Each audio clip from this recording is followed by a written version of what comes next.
Merci beaucoup, Monsieur le Président, Monsieur le ministre des Finances, Monsieur le ministre en charge des relations avec les institutions, chers collaborateurs des ministres, Monsieur le ministre du budget, maa ngi lay nuyu di la sant, chers collègues, maa ngi nuyu ñëpp di nuyu les services de l'Assemblée nationale. Monsieur le ministre, danga may tàmbale di la baalu àq di la jéggalu tamit parce que gannaaw ba ñu yàlla wàccee nattu bi ci sa njaboot waroon naa bokk ci njëkk a woote jaale la même su ma fa teewul waaye xat-xatu jamono moo tax mais maa ngi la koy jàll di la masaw di ñaan sunu doom ji fi wàññeeku yàlla na màggee aljana ñaan yàlla tamit may ko teeru ko ak yërmande waaye ginnaawam tamit yàlla nekk leer ci yow nekk leer ci sa njaboot. Monsieur le ministre, ku wax débat d'orientation budgétaire il faut que Sénégalais yi comprendre ne dañuy waxtaanee li ñu war a nattal Sénégal at mi wala ñetti at yi ci kanam ñu ni dépense bi fan nañ koy dugal kon ku wax loolu rek xam ni Sénégal moom fépp metti ñi fi dégg ñi ngay wax ñëpp daaw nii nañ ko waxee woon daaw jig nii nañ ko waxee woon kon métti yi ñu ngi fi ba tey ci métti yooyu nag dama ci dugg ci justice te su ma nee justice yaatu na yaatu goo xam te ni mais ñaari pàcc ñoom si gën a ëppal solo bu njëkk bi mooy administration pénitentiaire ku ko xam-xam ni booy xool régime en place bilan am bu ñu koy apprécier kaso yi lañ njëkk a xool naka nañ nattee woon ak yelleefu doomu aadama yi ci biir kaso yi ak naka nañuy traité nit ñi ci biir kaso yi ba tax na ma lay ñaan ci li ngay nattal ci bu baax administration pénitentiaire d'abord ci le renforcement des infrastructures pénitentiaires kaso yi avec le minimum de standards pour respecter la dignité humaine beneen bi mooy nga valoriser les conditions de travail des agents de l'administration pénitentiaire parce que dama gëm ni ñoom ils sont en train de subir une injustice je peux même qualifier les parents pauvres de notre administration moo tax ma bëgg ngeen gëstu leen bu baax en termes statutaires mais en termes également d'avantages aligner leen seen collègues ak seen naataangandoo yi nga xam ne ñu ngi ci yeneen corps militaires yi ak paramilitaires yi. justice juridiction yi budget yi ñu leen di voteel dafa tuuti dama jël exemple tribunal de grande instance de Mbour très sincèrement voici un tribunal dans lequel les procureurs les juges les greffiers le personnel judiciaire ku ci nekk mu ngi décarcassé wu des fois di génn ses moyens propres pour faire avancer le service public pour faire fonctionner la justice moo tax ma bëgg daal nga gën a gestu leen te su ma nee ñoom kese maa ngi lim ñeneen ñëpp maanaam yeneen juridiction yëpp boo mënee renforcer davantage seen budget pour qualité bi ñu bëgg ci justice ci travail judiciaire pour qualité boobu mu nekk loo xamante ni nii lu ñu koy nattable mais lu ñu teg loxo la te tamit justice boo nekk kër goo xam ne képp ku fay dugg day jàq te dañoo bëgg képp ku fay génn day nekk quelqu'un de rassuré kon dama bëgg nga accompagner leen bu baax a baax gën leen a gëstu fi may jeexalee monsieur le ministre mooy hôpital bu Mbour voici un hôpital plus malade que les malades monsieur le ministre hôpital bi moo gën a feebar ñi feebar di fa ñëw dem na bañ benn instant sax est-ce que tëjul ko gën ñu koy tijji nit ñi yaakaar ne bu ñu demee dañuy faju te bu ñu fa demee lañ fay fekk maara day taani bëgg naa ci booy nga nattal bu baax hôpital boobu ne serait-ce que pour permettre que waa Mbour am fu ñu fajoo d'autant plus que hôpital bi li mu polarisé c'est tout le département de Mbour bari na sax ñuy jógee Fatick di ñëw ci département bi alors que boo ñëwee service d'urgence bi rek boo fa duggee da nga koy seexlu rawatina ak ñu ne lañ lay service interne yi raison pour laquelle maa ngi lay demander boo mënee wax ak sa ministre de la santé ñu gën a gestu hôpital bu Mbour parce que waa Mbour soxla nañ ko chaque jour il y a des menaces de grève des menaces de dysfonctionnement et d'arrêt du travail te loolu ça n'honore pas la santé ça n'honore pas le département de Mbour maa ngi bëgg ngeen di leen ñaan ngeen gën a gestu hôpital boobu asalaamaaleykum wa rahmatullahi wa barakatuh. Merci beaucoup. Honorable Khady Sarr, vous avez la parole. Oumar Sy se prépare.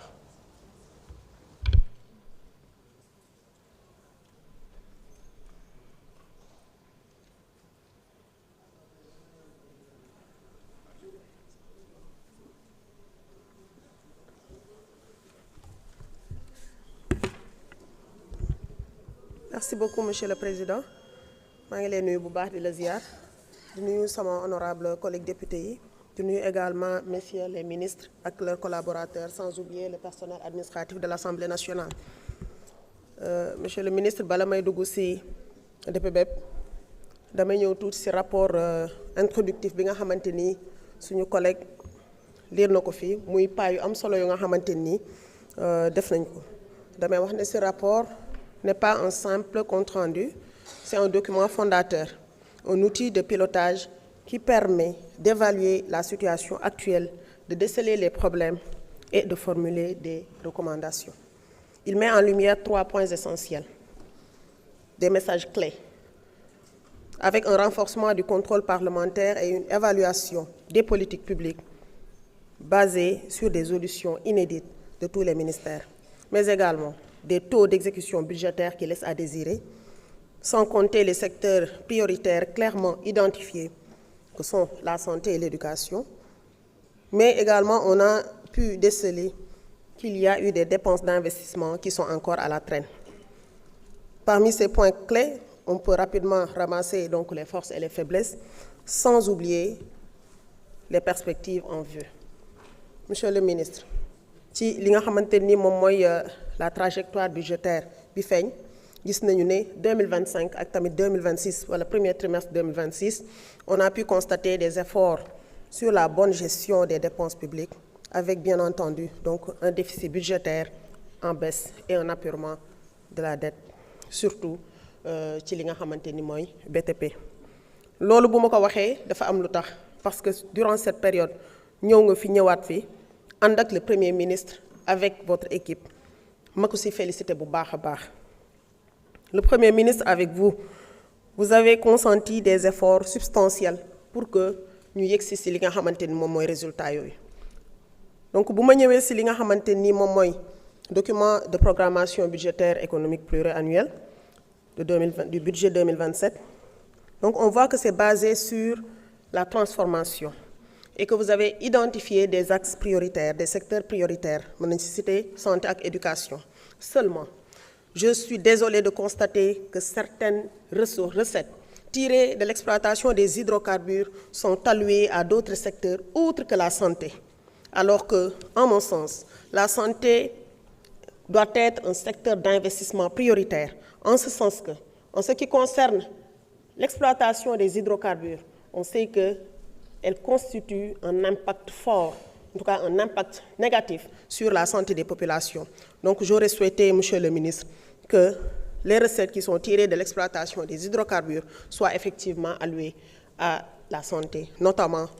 sur la lutte des maladies chroniques non transmissibles. Monsieur le ministre, bu ñu waxee orientation des recettes, dañuy wax ne tamit le département de Rufisque dafa soxla ces recettes tirées de l'exploitation des hydrocarbures. En ce sens que dañu wax ci document bi que la gestion des inondations dañ koy orienter foofu. Je vous rappelle que le département de Rufisque constitue un bas-fond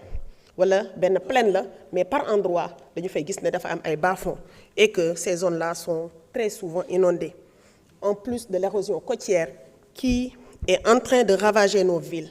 Je peux citer la ville de Bargny, je peux citer beaucoup de quartiers de Rufisque, Diokoul, toutes les Diokoul, les 5 ou 6 Diokoul, en tout cas qui sont dévastés par. Jërëjëf.